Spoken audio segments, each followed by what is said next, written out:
Bienvenue dans le podcast des étoiles, l'émission sonore du jeudi pour les amoureux du ciel et de la science des astres. Mon objectif est simple, vous enseigner l'art ancestral de l'astrologie dans le langage le plus simple qui soit. Je suis Jordan Marion, fondateur de la Jyotish Academy, la première école en astrologie indienne de France. Bonjour à toutes et à tous, bienvenue dans ce 8e épisode du podcast des étoiles. Aujourd'hui, nous allons traiter d'un sujet qui n'a pas franchement été vraiment traité dans les traités justement classiques, mais qui a vraiment été étudié par les occidentaux dans l'astrologie occidentale. C'est tout simplement la notion et surtout la distinction entre la qualité d'un domaine, d'un astre et sa quantité. C'est-à-dire la notion entre la qualité, est-ce que l'astre va donner le meilleur de soi ou non? Est-ce que les promesses de l'astre ou du domaine en question vont se révéler favorables ou non? Et puis à côté, dans quelle mesure, avec quelle puissance, avec quelle intensité la promesse du thème va-t-elle se révéler? Généralement, au niveau des traités classiques indiens, nous avons une confusion vraiment par rapport à ces notions de qualité et de quantité. Généralement, une planète en exaltation va être protégée, en tout cas en astrologie indienne, les attributs qu'elle touche et qu'elle régit. Le maître de 11 en exaltation a tendance, en tout cas dans les traités classiques, à protéger des attributs de la maison 11. Donc va donner de bonnes qualités et quantités, donc ici c'est confondu, au niveau des amis, au niveau du salaire, au niveau de la clientèle par exemple. Il a fallu attendre Morin de Villefranche, encore une fois, principalement, et puis d'autres auteurs par la suite, pour vraiment différencier, distinguer ces deux notions. Alors de quoi parle-t-on? Lorsqu'on veut vraiment juger, jauger de l'état d'une planète, et bien entendu de ce qu'elle régit sur le plan naturel, Vénus les relations, Mercure la communication, le Soleil la vitalité, c'est le plan naturel, mais également sur le plan accidentel, Vénus régissant la maison 2 va plutôt régir l'alimentation, les biens financiers, Mercure régissant la maison 3 va plutôt régir les déplacements, les voisins, Jupiter, maître de 5, va plutôt régir les enfants, etc. Nous devons juger de l'état céleste de la planète. Ça veut dire quoi? Ça veut dire comment la planète se situe-t-elle dans le ciel par rapport aux autres planètes, c'est-à-dire par rapport aux conjonctions, aux aspects, etc. Nous allons donc distinguer deux choses fondamentales dans l'état céleste. Nous allons distinguer les promesses du thème en tant que placement de la planète. Par exemple, Jupiter en Sagittaire est en domicile, elle est chez elle. C'est son domicile, donc elle va se comporter comme si elle était chez elle. Donc elle va donner le meilleur d'elle-même. Si vous êtes chez vous, vous pouvez tout simplement être à l'aise et faire un petit peu ce que vous voulez. Lorsque vous êtes chez votre meilleur ami ou votre endroit préféré, vous allez être dans votre lieu d'exaltation. Mais vous dépendez quand même de la loi de l'hôte. Vous dépendez quand même, vous ne faites pas ce que vous voulez dans l'exaltation. Donc on va distinguer plusieurs attributs comme cela. Donc ça c'est la première observation, la première étude dans l'état céleste, c'est-à-dire directement repérer la place de la planète dans le ciel, en fonction du signe, donc au niveau de l'astrologie tropique, ou au niveau de la constellation occupée avec l'astrologie sidérale. Alors nous avons bien entendu les dignités et les débilités classiques de l'astrologie occidentale, à savoir le domicile qui est le meilleur état, puis l'exaltation, puis la triplicité, puis le terme, puis le décan. Donc par ordre d'importance, domicile 5 points, exaltation 4, triplicité 3, terme 2 et décan 1 point. Puis nous avons la pérégrinité, donc un astre pérégrin, et comme son nom l'indique, étymologiquement parlant, au-delà de ses propres terres. Donc là, elle va dépendre pleinement de son dispositeur, c'est-à-dire du maître du signe qu'elle occupe. Donc là, c'est 0 point. Et puis ensuite, on rentre dans les débilités, donc dans les points négatifs, c'est-à-dire principalement l'exil, moins 4, et la chute, moins 4, et l'exil, moins 5. Bien. Donc, généralement, lorsqu'on veut traiter de simplement l'état céleste, eh bien, l'exaltation et la chute sont simplement des termes de puissance. Une planète peut être exaltée, c'est-à-dire très puissante, et apporter puissamment ses effets négatifs, maléfiques, comme on dit en astrologie. Attention à ces termes de bénéfique et maléfique, ils n'ont absolument rien à voir avec l'aspect moral ou moralisateur. Ce n'est pas synonyme de bon ou de mauvais. C'est simplement par rapport aux attributs d'un domaine. Si je travaille et que j'ai envie de démissionner, je vais devoir rechercher dans mon thème quand est-ce que l'astre maléfique empêche la carrière d'évoluer. Et c'est ce que je chercherai. Donc je serai très très content d'avoir une retraite anticipée par exemple. Et là, il s'agira non pas de regarder l'astre bénéfique, mais maléfique. Donc, ce n'est pas bon ou mauvais pour le natif, c'est bon ou mauvais pour les attributs du domaine touché, encore une fois. Si je ne veux pas d'enfant et que Jupiter est sur ma maison 5 en exaltation, je vais en avoir 6 ou 7. C'est bon pour le domaine en question, pas forcément pour le natif. Donc les deux sont vraiment à prendre en considération. Tout ça, c'est vraiment des distinctions.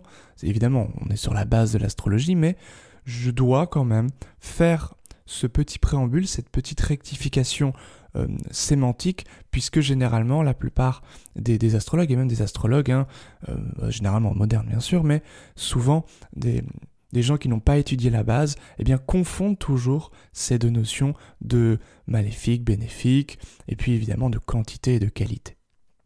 Bien. Donc nous avons premièrement cette notion de puissance avec l'exaltation, la chute, l'exaltation étant une planète puissante, la chute étant une planète qui n'est pas puissante, qui ne donnera pas ses effets. Ça ne veut pas forcément dire que l'astre donnera d'excellents effets. Ça veut dire qu'elle manifestera les choses, mais la chose peut très bien donner un travail de manière soudaine, et puis reprendre tout aussi soudainement le travail, c'est-à-dire la personne va être licenciée dans les 15 jours après. Tout cela est possible avec une planète en exaltation. Puisqu'une planète exaltée, ou en chute, les deux vont agir de manière un petit peu désordonnée, décousue, de manière vive. Alors qu'une planète en domicile, eh bien, elle va rester stable puisque l'astre est chez elle. Elle va apporter ses meilleures qualités au domaine en question. Donc voilà des petites nuances déjà très importantes qui peuvent vraiment aider à l'interprétation. Une planète pérégrine, au contraire, c'est quelque chose qui va généralement advenir par un étranger ou par quelque chose d'étranger. Et la chose généralement ne dure pas dans le temps également. Et puis ensuite, nous allons jauger d'autres facteurs qui dépendront de l'état céleste, à savoir la vitesse de l'astre.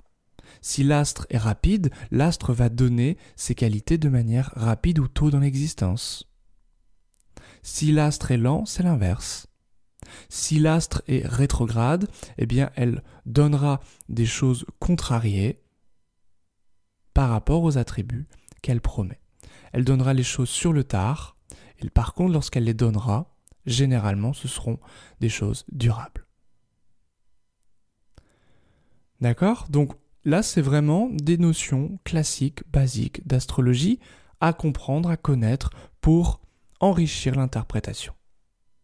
Ensuite, nous avons bien entendu d'autres facteurs que sont les aspects et les conjonctions. on va considérer la pire affliction comme étant la combustion, c'est-à-dire une planète qui est trop proche du Soleil. Elle est donc rendue invisible, et donc le domaine, les attributs de ce domaine vont donc se noyer sous les rayons du Soleil, vont donc être sacrifiés dans l'existence du natif. Donc là, on est sur la combustion, qui pour beaucoup d'auteurs comme William Lilly sont la pire des afflictions. Donc là, évidemment, on va devoir prendre en considération une planète qui sera par exemple en domicile, donc en bon état, apparente, mais qui sera en combustion. Et on va devoir juger, jauger, grâce à nos techniques, grâce également au contexte de la situation, puis grâce à l'intuition, ce que cela peut signifier par rapport à la question posée ou par rapport au thème natal et au domaine régi par ces planètes. Par exemple, si Jupiter va régir la maison 1, donc le natif, en thème natal, et que ce maître de 1 est en domicile, par exemple en maison 4, donc pour un ascendant Sagittaire, Jupiter en domicile en maison 4, en Poisson, eh bien combuste, donc vraiment à 2 degrés par exemple du Soleil, eh bien le natif peut être sous le joug de son père, Soleil en maison 4. Et il ne pourra pas s'exprimer comme il souhaiterait s'exprimer. Il faudra donc éventuellement attendre une séparation d'avec le père, ou la mort du père, ou ici une réconciliation d'avec le père, ce que nous montrera éventuellement le thème, puisque le thème est un thème mouvant, un thème vivant. Le thème natal, bien entendu, est fixe, c'est une photographie, mais il faut toujours garder à l'esprit que le thème est mouvant, il bouge. Et c'est parce qu'on fait se mouvoir le thème que l'on peut prédire des événements de manière radicale. Donc voilà des petites choses évidentes, mais toujours à prendre en considération dans l'interprétation du thème natal, du thème astral de manière générale, si c'est un thème d'élection, un thème horaire ou un thème d'astrologie mondiale. Ensuite, nous avons bien entendu les différents types d'aspects. Alors je ne vais pas rentrer dans les détails des aspects mineurs, j'utilise principalement les aspects majeurs, c'est-à-dire les aspects ptolémaïques comme on dit, c'est-à-dire le sextile, le carré, le trigone et l'opposition, bien entendu la conjonction aussi. Et donc, généralement, comme dit William Lilly, et c'est là que beaucoup d'auteurs sont dans l'erreur, beaucoup d'auteurs modernes, d'astrologues modernes sont dans l'erreur, ils vont considérer que chaque sextile ou trigone sont des aspects bénéfiques et chaque opposition ou carré sont des aspects dissonants, comme ils disent, ou maléfiques. Bon, ce n'est pas si simple évidemment. Pourquoi ? Puisque, comme dit William Lilly, mieux vaut une opposition de Jupiter qu'un trigone de Saturne. C'est-à-dire que la nature même de la planète qui aspecte, eh bien, donne une problématique par rapport au domaine touché par l'astre maléfique. Que ce soit une conjonction des nœuds lunaires, que ce soit surtout le nœud sud, que ce soit également un trigone sextile carré opposition de carré Saturne. Bien entendu, mieux vaut avoir un trigone et un sextile de Saturne et de Mars plutôt qu'un carré ou qu'une opposition. Mais mieux vaut avoir un carré de Jupiter ou une opposition de Jupiter plutôt qu'un trigone de Saturne. Et ça, c'est surtout dans le thème horaire, par exemple dans l'astrologie médicale, lorsqu'il est notion de la vie même du natif, ou plutôt du consultant, du malade, ici dans notre cas. Donc vraiment, ça c'est très très important, la qualité de l'astre va primer sur la qualité de l'aspect. Ensuite, bien entendu, certains astrologues vont, parce qu'ils enseignent, donner des tableaux qui vont aider à comprendre cette distinction entre la qualité et la quantité.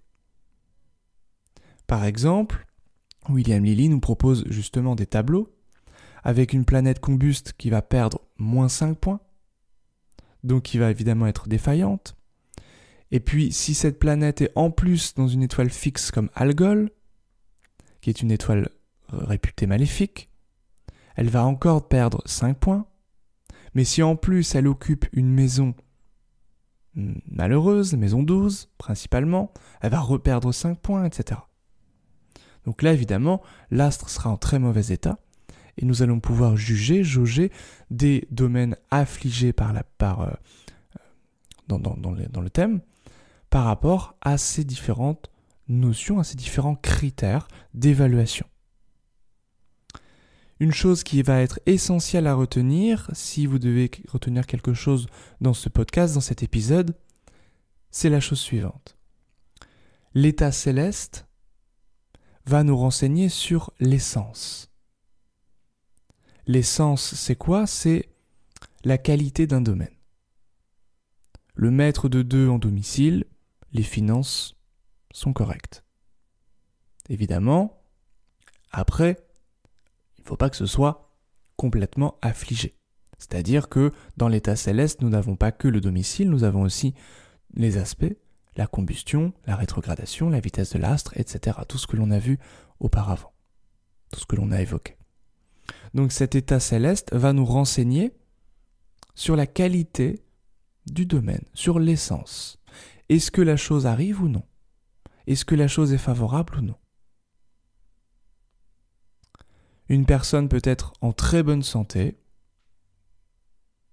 par exemple, ce sera l'état céleste du maître de 1 qui sera favorable. Par exemple, domicile, exaltation, recevant de bons aspects, ni combuste, ni rétrograde. Voilà.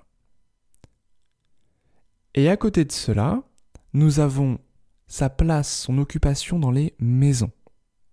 Les maisons ne vont pas nous renseigner sur l'état du domaine, mais sur les circonstances, ce qu'on appelle l'état terrestre, c'est-à-dire les circonstances par rapport à ce domaine.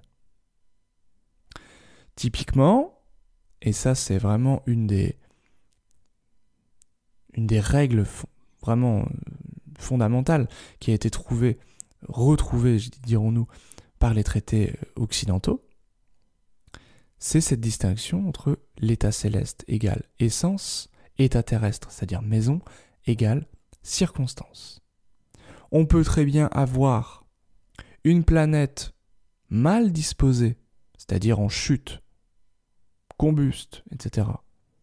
Donc vraiment très affligée et faible, entre guillemets, mais occupant la maison 1. Ça veut dire quoi? Ça veut dire que l'état du domaine va nous revenir affligé. Par exemple, le maître de 10, vraiment pas terrible, en chute par exemple, eh bien, va nous renseigner sur un travail, sur l'état du travail qui va être compliqué, difficile. Mais si cette même planète occupe la maison 1, eh bien, les circonstances font que la personne a du travail. Est-ce que c'est le travail comble la personne? Non. Est-ce que la carrière, la visibilité va être quelque chose forcément de pérenne? Non. Puisque la planète est très affligée. Les promesses du thème vont se révéler soit décevants, soit vraiment qui ne vont pas plaire spécialement à la personne, puisqu'ici en maison 1. Mais ça va venir, donc les circonstances, maison 1, ça va venir au natif. Le natif va être au contact du travail, donc ça veut dire qu'il aura effectivement un travail. Les circonstances vont faire en sorte qu'il va se retrouver ici sur le devant de la scène, maître de 10 en 1. Mais effectivement, ce peut être de courte durée, ou ce peut être quelque chose qui ne plaira pas du tout à la personne. C'est-à-dire que l'état peut être infirme, handicapé, si vous me permettez cette analogie, mais cette personne handicapée, par exemple, peut être, ou ce domaine ayant un handicap lacunaire, peut tout à fait être soutenu par les circonstances. Typiquement, une personne souffrant d'un handicap, eh bien, son état céleste C'est vraiment pour comprendre ici. L'état céleste sera évidemment affligé, mais si ça se trouve, les circonstances seront bonnes et cette personne souffrant d'un handicap pourrait très bien être accompagnée, pourrait être soutenue et au final pourrait arriver à faire ce qu'il désire. Donc on distingue réellement, c'est vraiment ces deux notions entre l'état céleste, l'essence, et l'état terrestre, les circonstances. Donc voilà ce que j'avais à vous dire par rapport à cet épisode. Donc un épisode un tout petit peu plus court que les autres. On va quand même finir sur d'autres images, c'est-à-dire que, et je finirai vraiment sur ça, une planète qui est en bon état céleste et en bon état terrestre, par exemple, en domicile en maison 1, qui n'est pas affligée, mais au contraire recevant un bel aspect, par exemple un trigone de Jupiter, un sextile de Vénus, eh bien cette planète, ce qu'elle régira, sera un grand fruit bien mûr. Une belle pomme et une grande pomme. À l'inverse, si l'état céleste est bon, donc l'état ici sera correct, donc ça va donner un joli fruit, un bon fruit, mais l'état céleste va faire perdre en puissance, par exemple en maison 8 ou en maison 12, la quantité de l'astre. Donc ce sera une petite pomme, mais de bonne qualité. Mais une petite pomme, donc quelque chose de décevant par exemple, ou qui sera... c'est-à-dire qui ne comblera pas la fin du natif, entre guillemets, si on veut évidemment faire une métaphore filée. Si l'astre est défaillant d'état céleste, par exemple en exil, eh bien les attributs de ce que va régir cet astre sera une pomme qui sera pourrie. Si la planète est puissante, eh bien cette pomme sera grande, ça veut dire que le natif va quand même pouvoir manger, goûter un petit peu de cette pomme qui n'a pas très bon goût, bon, faut le dire. Mais si à l'inverse, c'est par exemple une pomme pourrie, donc état céleste pourri, c'est-à-dire combuste, exil, etc., ou sur algol, etc., donc une étoile fixe, maléfique, et en plus en maison malheureuse, 8, 12, 6 principalement, eh bien cet astre sera une petite pomme pas très très bonne et toute petite. Donc le natif peinera à goûter aux promesses du thème, donc les attributs ici ne seront pas réellement favorables ici, et le natif peinera à y goûter. C'est peut-être un emploi, c'est peut-être une relation sentimentale, c'est peut-être au niveau de la santé, et ce sera en mauvais état, donc ça veut dire que lorsqu'il peinera par exemple à obtenir un emploi, et lorsqu'il aura un emploi, eh bien cette chose ne le comblera pas, ou lui filera entre les doigts, sera éphémère, instable, ou source de conflits, de stress, etc. Donc tout va dépendre vraiment de ces deux notions, de l'état céleste, encore une fois l'essence, et de l'état terrestre, encore une fois les circonstances. L'état céleste, ce sont les planètes dans le ciel et leur interaction avec les autres astres, alors que l'état terrestre, c'est tout simplement la notion de terre, c'est-à-dire des maisons. Lorsqu'on fait la jonction entre l'état céleste, c'est-à-dire le ciel, et l'état terrestre, la terre, nous avons la jonction entre ce qu'on appelle le ciel émetteur, ce qu'il y a dans le ciel, et le ciel récepteur, la terre. Et c'est depuis cette jonction et par cette jonction qu'on peut seulement interpréter un thème. Merci à vous pour votre écoute. Je vous souhaite, si vous voulez réécouter cet épisode pour bien comprendre, bien prendre des notes et bien discerner et distinguer ces deux notions, n'hésitez pas donc à réécouter. Et puis, je vous souhaite, depuis cette peut-être nouvelle compréhension, à observer votre propre thème natal, les thèmes astro de gens que vous connaissez bien, et puis à regarder un petit peu avec ce nouveau prisme. Merci à vous, je vous dis à jeudi prochain, étudiez bien, bye bye.